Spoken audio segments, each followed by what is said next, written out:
아멘. 우리 말씀 봅시다. 다니엘 6장 10절입니다.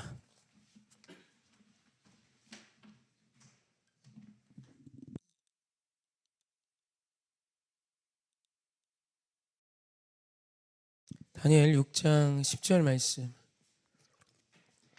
길지 않은 말씀이죠. 찾으신 분은 성경을 펼치시고 없으신 분은 앞에 화면을 참조해서 우리 사모하는 마음으로 함께 큰 목소리로 합독합니다. 시작. 다니엘이 이 조서에 왕의 도장에 찍힌 것을 알고도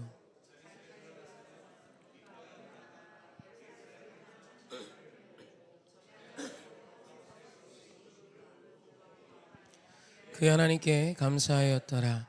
아멘. 우리 인사합시다. 하나님 사랑합시다. 내 이웃 사랑합시다. 아멘. 선포합시다. 당신이 이 땅의 작은 예수입니다. 아멘. 아멘. 이 수예배가 저는 참 좋습니다.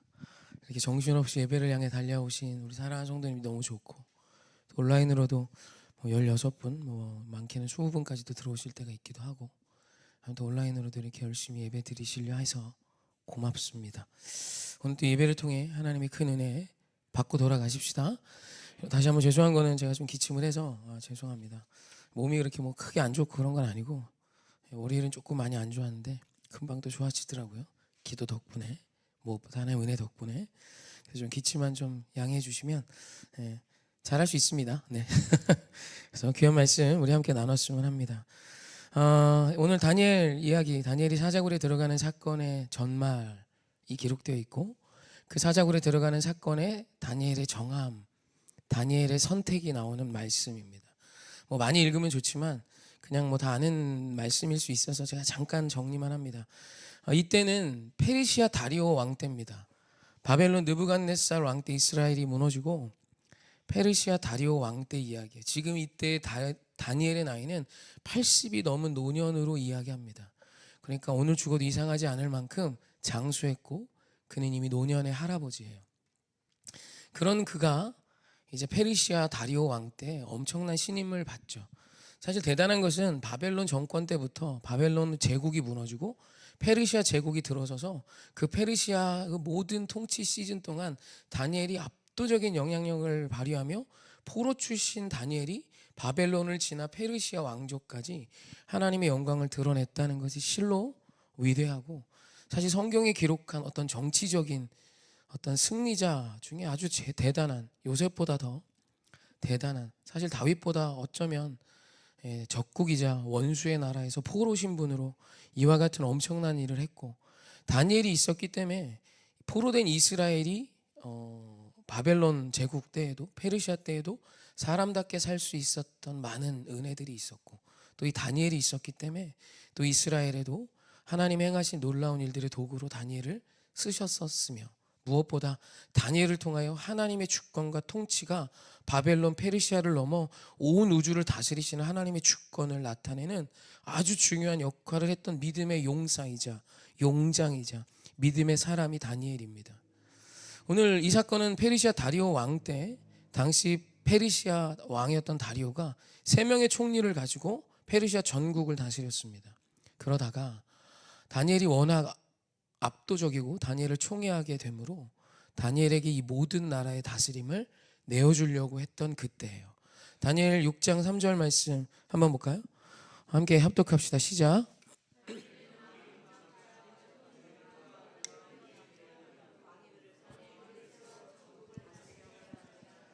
아멘. 새 총리 체제에서 이제 한 총리 체제 아래 페르시아가 완전히 정리될 수 있는 수순을 밟고 있었죠. 다리오 왕이 다니엘을 신뢰한 이유는 그냥 다니엘을 그냥 편애하고 예뻐해서가 아니라, 다 늙은 노인이자 할아버지임에도 그의 실력이 워낙 뛰어났기 때문에 그에게 모든 것을 맡깁니다. 우리말 뛰어나다라고 번역된 히브리어 네차흐는 빛나다, 뛰어나다, 능가하다라는 뜻을 가져요. 그러니까 다니엘은 그 나이, 그 연세에도 탁월한 정치력과 통솔력과 지도력을 가지고 페르시아 제국을 모두 맡겨도 능히 다스릴 수 있는 실력을 가진 사람이었다는 것입니다. 언제나 자주 이야기하지만 우리가 믿는 하나님은 공의 하나님이십니다.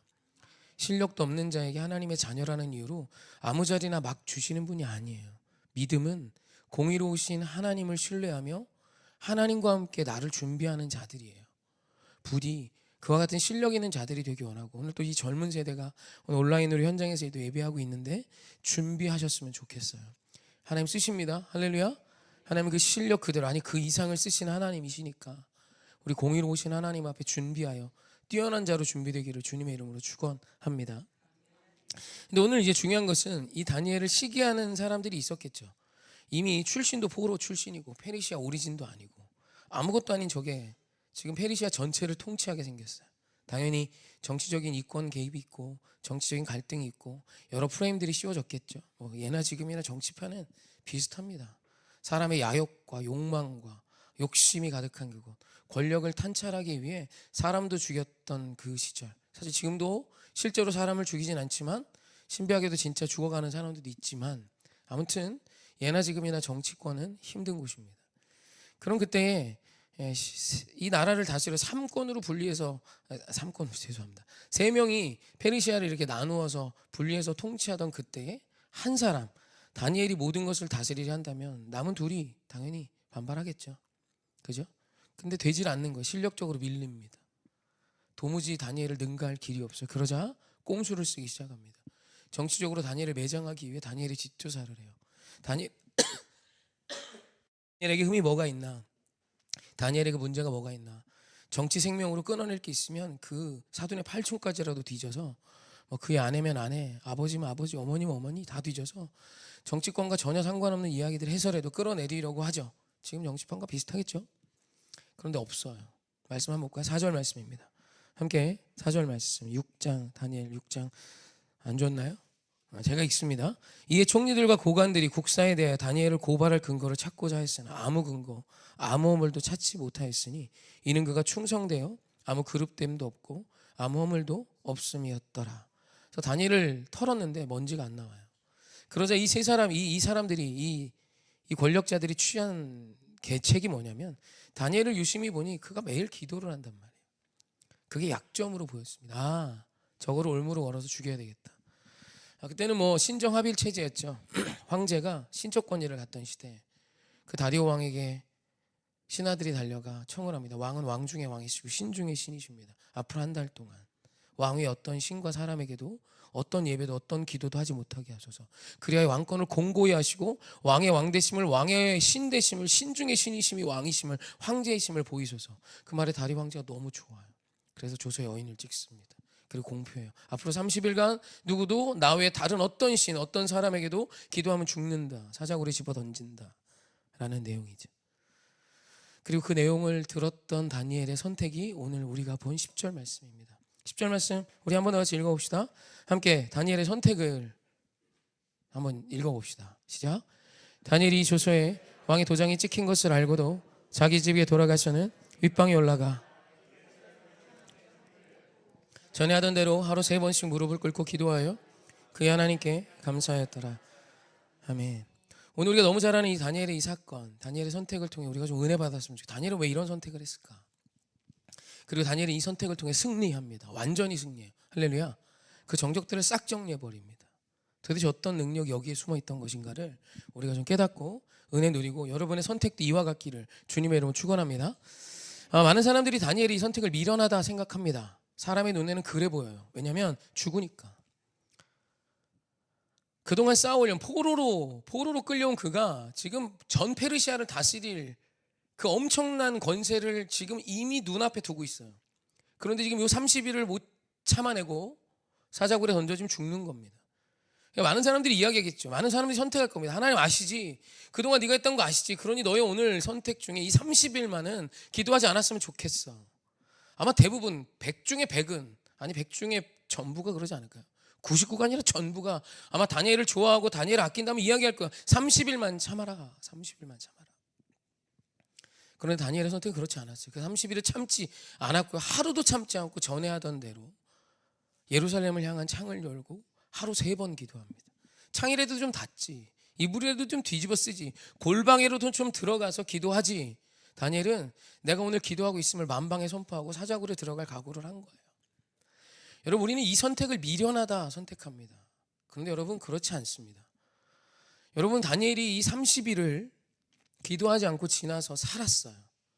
살아서 전국을 다스리는 권세를 얻고 잘 먹고 잘 살 수 있었을까요? 여러분 30일이 지나면 이 정적들이 포기합니까? 많은 사람들이 헷갈려하는 게 있어요. 내가 지금의 위기만 지나면 살 길이 열리겠지. 아니요. 세상에 그런 게 어디 있어요. 여러분 지금도 정치권 한번 보세요. 아직 있는 얘기인지 없는 얘기인지도 모르겠어요. 지금도 한번 정치판을 보세요. 대통령과 전혀 상관없는 이야기 같은 게 계속 따라다니잖아요. 뭐 요번만입니까? 전에도 여러분 이때는 더 치열하지 않았겠습니까? 없는 말 지어서 하겠죠. 30일 지나면 해결될까요? 많은 사람들이 착각합니다. 내가 오늘 신앙을 뒤로 하고 오늘 내가 기도를 포기하고 지금 당장 내 눈에 보기 좋은 걸 선택하면 이 위기를 모면할 수 있을 거라는 착각이에요. 아니에요. 그런 건 없어요. 다니엘이 30일이 지나서 조서의 어인을 통과해도 또 다른 조서가 쓰여집니다. 아닐까요? 다니엘이 그 모든 땅을 다스리는 모든 권한을 받아서 온 페르시아의 총리가 돼도 다니엘을 공격하는 이 세력이 그 공격을 멈출까요? 아니에요. 그러지 않아요. 착각입니다.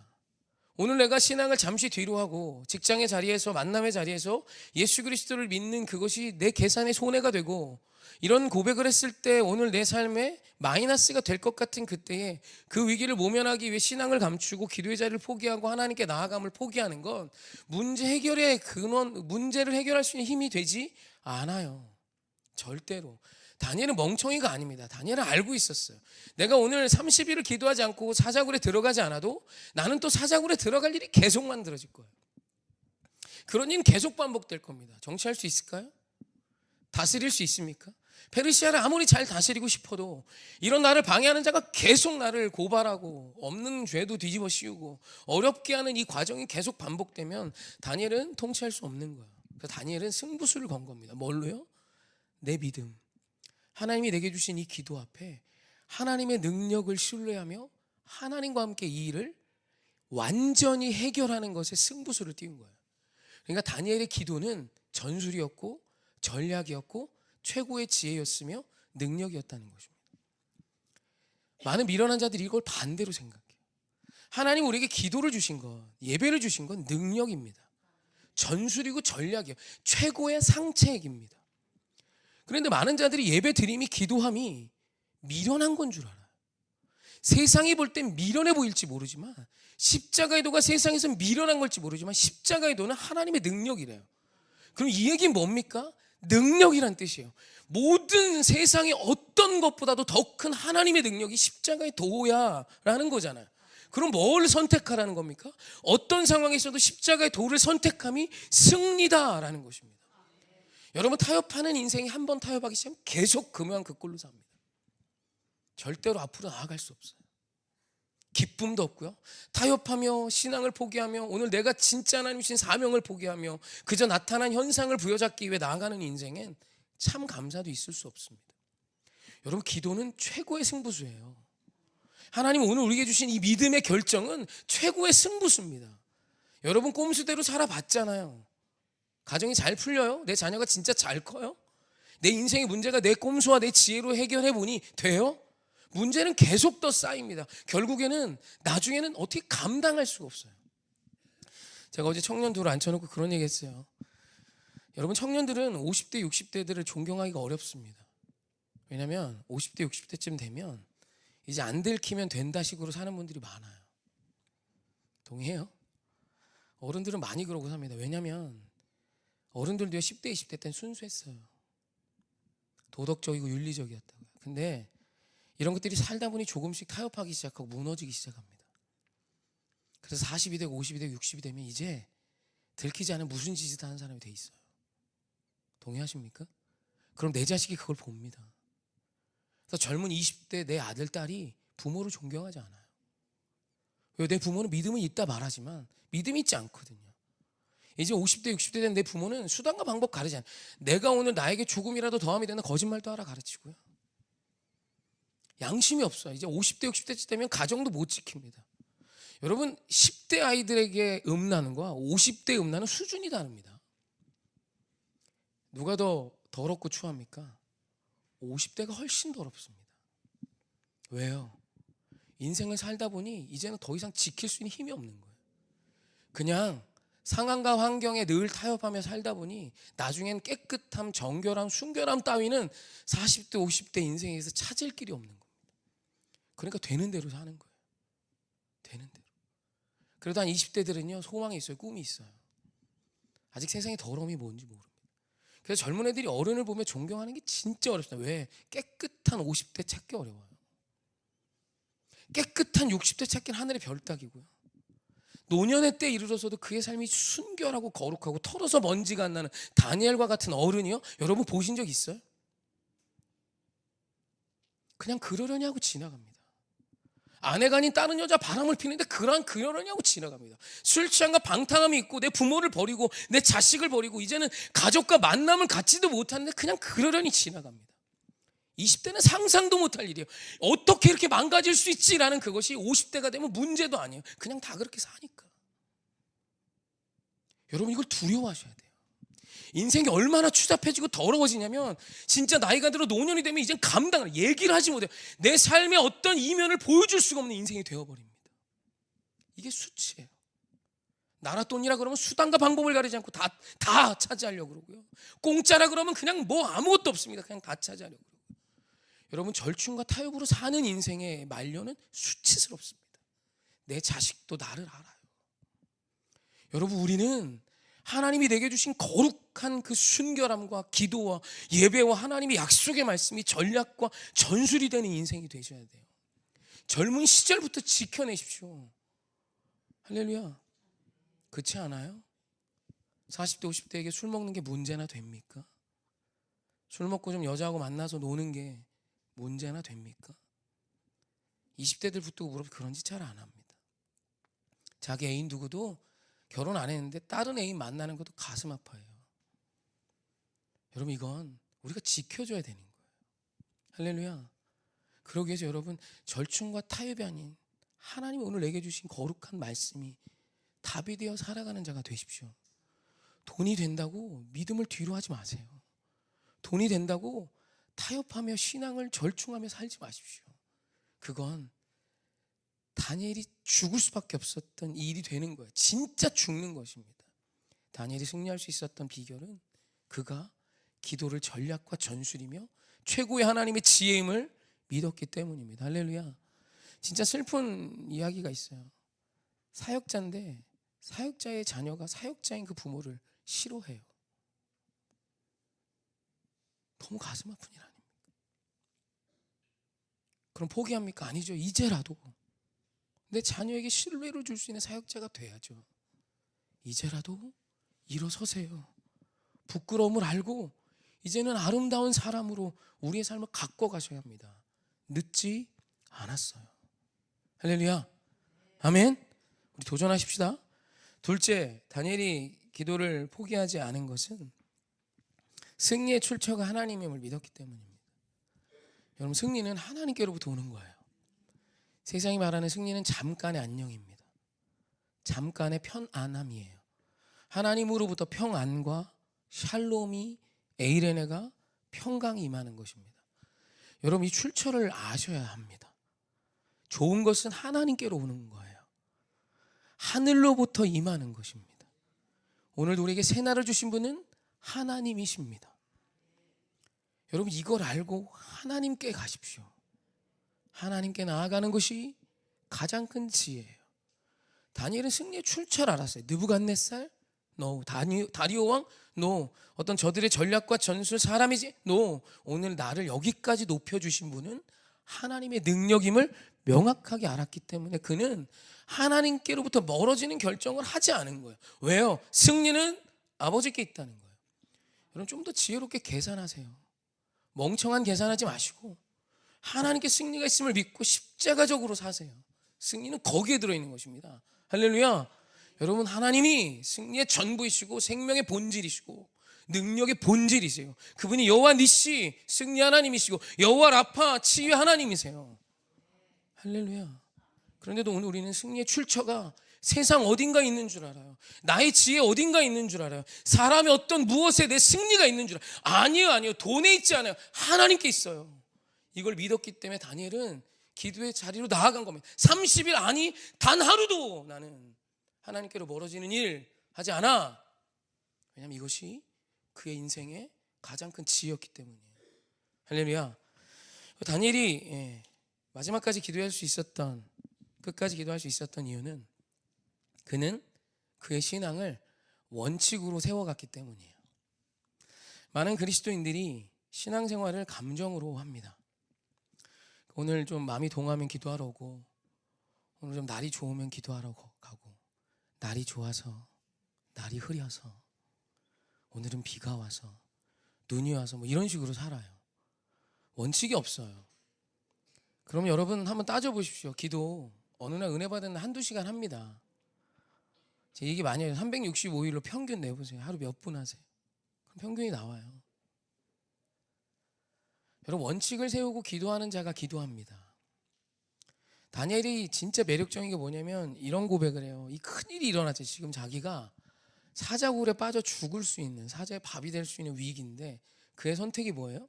우리는 이런 위기가 오면 무슨 일을 합니까? 난리가 나요.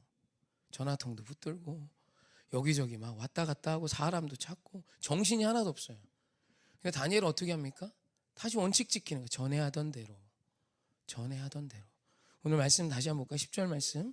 저는 이 말씀이, 이 표현이 너무 좋아요. 함께 합독합시다. 시작. 다니엘이 이 조서에 왕의 도장이 찍힌 것을 알고도 자기 집에 돌아가서는 윗방에 올라가 예루살렘을 향한 창문을 열고 전에 하던 대로 하루 3번씩 무릎을 꿇고 기도하며 그의 하나님께 감사하였더라. 아멘. 다니엘의 답은요, 전에 하던 대로예요. 그러니까 이미 가장 상책의 삶, 가장 지혜로운 삶을 살아오고 있는 사람이었다는 뜻이에요. 그래서 복잡하지 않아요. 오늘 하늘이 무너져도 나는 전에 하던 대로 하는 자예요. 여러분, 이게 그리스도인의 원칙과 기준이셔야 합니다. 기도를요, 뜻을 정하고 세워서 하세요. 내가 이 시간은 기도하는 시간이지 여기고 하세요. 그런 원칙이 없는 분은 죄송하지만 기도 안 하고 사는 겁니다. 착각하지 마세요. 평균 내면 하루 5분 할까? 10분 할까? 원칙을 세워 하세요. 그게 믿음이에요. 예배가 왜 드려지기 어려울까요? 기도가 왜 하기 어려울까요? 원칙이 없어요. 지켜야 될 기준이 없는 거예요. 주일이면 예배 드리는 거예요. 새벽이면 나와 새벽 예배 드리기로 결정하는 거예요. 그게 어려우면 오전이라도 오후라도 내가 하나님께 시간을 드리기로 결정하는 거예요. 그리고 나와 기도하고 기도를 쌓을 때 내가 자녀를 위해 기도하는 어머니가 된 거예요. 내가 자녀를 위해 기도하는 어머니가 됐다고 착각하지 말고 내 자녀를 위해 1시간은 깨어 기도하는 자가 되세요. 뜻을 정하고 나와 기도하며 축복하는 자가 되세요. 자녀를 위해 아무 기도도 해주지 않았고 자기가 예배 드리고 있다고 기도하는 부모인 줄 알아요. 아주 오늘 좀 설교가 센가요? 현실은 이거보다 더하다는 거. 네. 아니, 그게 믿음이에요. 밥을 해줘야 밥을 먹죠. 밥을 먹을지어다 하면 밥을 먹어요? 밥을 해야죠. 정해진 시간에 밥해서 아이들에게 차려줘야 먹죠. 기도도 그러는 거예요. 기도해야지라는 마음을 여기 못 받으신 분은 없을 거예요. 저는 이런 분들 많아요. 저는 신앙이 아직 약합니다. 작습니다. 신앙이 크고 작음의 어떤 기준이 뭔데요? 저도 믿음 없어요. 믿음은요, 한순간에 흔들릴 때가 많아요. 근데 그 믿음이 어떻게 안 흔들리냐면 하나님께서 내게 주신 예배의 시간을 원칙을 쌓아 지키고 시작하고, 기도의 시간, 저는 하루 1시간 반에서 2시간을 원칙을 삼고 기도해요. 그 시간을 무슨 일이 있어도 지켜내는 신앙의 몸부림으로 그 신앙이 지켜지는 거예요. 할렐루야. 여러분, 신앙의 매뉴얼이 있으세요? 여러분 가정에 성경으로 기인한 가훈이 있으십니까? 가치관이 있으세요? 저희 집은 하나님 사랑, 이웃 사랑입니다. 지켜야 될 가치가 있냐고. 자식이 뭘 가르치고 있는 겁니까? 그냥 내가 오늘 기도 생활하고 예배 드리면 뭐가 되겠지. 여러분, 그렇게 막연히 하지 마시고, 우리 예수님은, 우리 하나님은 그 능력이 하나 없으신 그분이 즉흥적으로 우리를 구원하지 않으셨어요. 그분은 우리를 구원하시기로 결정하시고 수천 년을 계획하시고 하나 성실히 그 일들을 원칙과 가치와 기준을 세워서 이루어 가신 분이십니다. 그게 우리가 믿는 하나님인데 너무 놀랍게도 우리가 예수를 믿으며 원칙이 없어요. 기분파입니다. 여러분 죄송하지만 기분으로 신앙생활하는 분은 믿음으로 살아본 날이 1년에 몇 날 안 돼요. 그리고 그날도 따져보면 아마 날이 좋았을 거예요. 뭔가 오늘 믿음이 있었던 것 같은 것도 오늘 그냥 괜히 기분이 들어 바람이 분 겁니다. 여러분 바람이 불어 예배를 자리에 나왔습니까? 하나님 오늘 우리에게 예배에 나아가야 된다는 엄청나게 강력한 마음으로 나오셨으면 이제는 결정하시고 정하셔야 돼요. 그리고 이제는 흔들림 없이 나아오는 거예요. 여러분 원칙을 지키면서 사는 것은 피곤합니다. 때로는 지치고 어렵습니다. 하지만 지켜내야 하는 거예요. 저희는 화요일날 청소하는 날이라 그랬잖아요. 어제 너무 일정이 바빴습니다. 제가 청소를 못했는데 우리 큰아이한테 전화해서 아빠 오늘 이불까지 털어야 돼요? 저 없으면 아이들이 그냥 합니다. 하라고 했어요. 할 수 있어. 뭐 오늘은 아빠 없으니까 이불은 털지 말고 책상 정리하고 그다음에 위에 있는 거 다 닦고 뭐 옷 잘 걸고 쓰레기 비울 수 있는 거 비우고 와. 집에 가서 이제 나머지 아내가 했고 제가 어제 계속 바빠갖고 아빠와 함께 청소하는 시간을 갖지 못했어요. 어제 좀 상담이 있어가지고 저희가 화요일 8시에 제가 하거든요. 여러분 그 자리를 제가 지금 한 3개월 지켰나? 이제 아이들이 합니다. 제가 없는데 저 어린애 셋이 이불을 털어야 되냐고 질문을 해요. 내가 털어 그러면 얘네 셋이 텁니다. 기분 어떻게 터니 광희가 머리에 짊어지고 이렇게 같이 뜁니다. 한 3알 정도 털어지는 것 같아요. 3알. 7알은 그대로 있어요. 성실히 매주 터니까 그래도 쾌족합니다. 여러분 원칙을 가지세요. 하나님 앞에 기준이 있는 신앙생활 하십시오. 예배도 기준을 가지고 드리세요. 올해 제가 이제 오전에 한번 일찍 죄송합니다. 교회를 나왔는데 떠난 아버지 우리 교회 남성교회 성도님이 출근하시기 전에 기도하고 가는 거예요. 너무 좋았어요. 남자가요 아침에 출근하기 전에 나와서 기도하고 가는 게 쉽지 않아요. 그래서 소망이 있어요. 원칙을 지키며 기도하는 아버지가 섰어요. 그 집안은 그 아버지로 세워지기 시작할 거예요. 막연한 신앙의 어떤 뜨거움, 오늘 막 믿음이 있는 것 같아서 그런 거 가짜입니다. 진짜는 여러분의 삶 구석구석에 하나님을 향한 지켜야 될 가치관이 있는 자로 살아내는 것입니다. 믿음은 추상적인 게 아니라 믿음은 또렷한 거예요. 제발 우리 오해교회 성도님들은 믿음을 막연한 그 무엇으로 이야기하지 않으셨으면 좋겠습니다. 내 남편 앞에 좋은 아내부터 시작하십시오. 내 자식 앞에 기도하는 어머니로 서십시오. 내 자녀들 앞에 무릎 꿇는 자 정직한 어머니로 서십시오. 깨끗하고 순결한 자가 되십시오. 만약 그걸 이루어내지 못하면 내 자녀도 나와 같은 삶, 아니 나보다 더 아픈 삶을 살기 시작할 것입니다. 그게 안 두려우십니까? 두려우셔야 돼요. 그리고 우리는 깨끗하고 정결하고 거룩한 자로 이제라도 일어나 살아내셔야 합니다. 하나님은 우리의 악한 것까지도 더하여 선으로 바꾸실 수 있는 분이십니다. 이전에 쌓인 악한 과오들이 있습니까? 하나님 말씀하세요. 늦었다 이러지 않으세요. 괜찮다. 내가 누구야? 하나님이잖아. 이제 뜻을 정하여 기도하면 너희 무너진 모든 관계, 너희 무너진 모든 삶의 가치, 예수를 믿지만 수치스러웠던 그 모든 가치관들을 내가 거룩으로 바꾸어 줄게. 여러분 이제 요동하지 않는 다니엘과 같은 자가 되십시다. 사자굴에 들어가는 문제 앞에도 전에 하던 대로 살면 되지라는 아름답고 정함이 있는 인생이 되셨으면 좋겠어요. 그래서 오늘 찬양 한 번 더 합시다.